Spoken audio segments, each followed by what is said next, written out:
अब ये जिसके गोद में बैठे हुए हैं उसका तो प्रभाव तो उनके ऊपर पड़ेगा ही।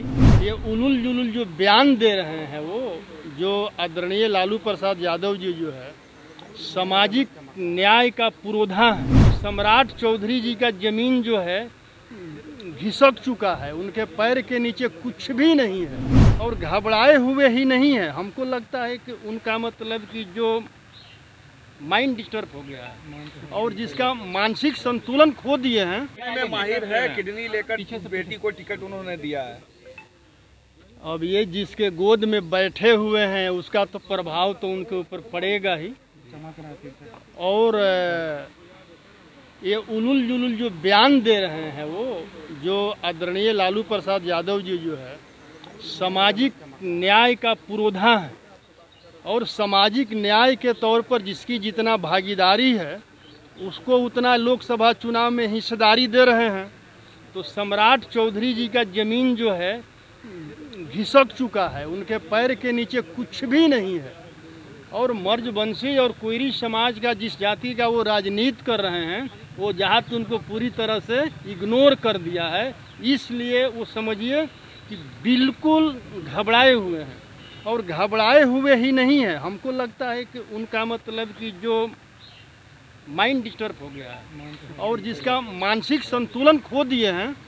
तो आप समझिए ना, बाप बेटी के रिश्ता पर कोई अगर सवाल उठाता है, एक पिता को पुत्री ने अपना किडनी दे करके जीवन दान दी और उस पुत्री पर और पिता पर सवाल उठाते हैं, ये क्या साबित करता है कि मानसिक संतुलन खो दिए हैं। आज जिसके गोद में बैठे हुए हैं वो मौर्य वंश का जो है राजा बृहदत्त का हत्या जो पुष्यमित्र शुंग ने किया और मौर्य वंश का वो बोलते हैं कि मैं मौर्य वंशी हूँ, मैं सम्राट अशोक का वंशज हूँ और पुष्यमित्र के शुंग में बैठे उनके गोद में बैठे हुए हैं। तो अभी पूरे बिहार के कोयरी समाज जो है मौर्यवंशी समाज आदरणीय लालू प्रसाद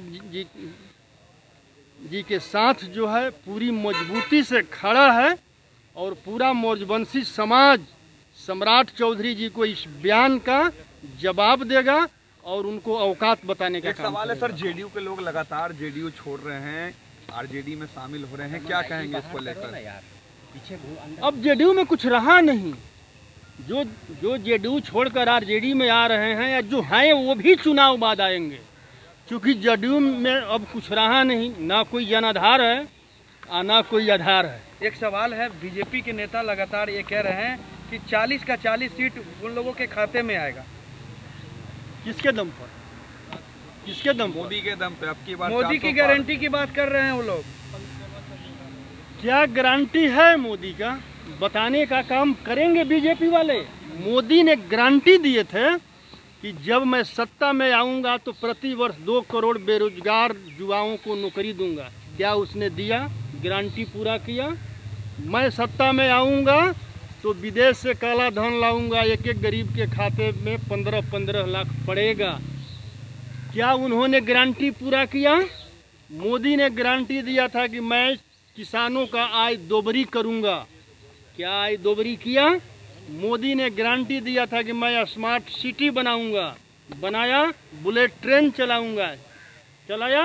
उसने कहा था कि मैं ट्रेन में चाय बेचा हूँ, प्लेटफार्म पर चाय बेचा हूँ, मैं देश को बिकने नहीं दूंगा और सारे देश को बेच दिया।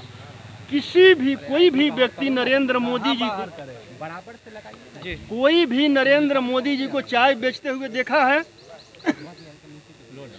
देखा है? और रेलवे बेचते हुए?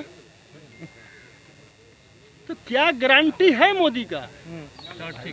मोदी जी का गारंटी है कि अबरी हमको ला दो और पूरे देश को बेचकर और मेरा क्या है झोला उठाऊंगा, चल दूंगा।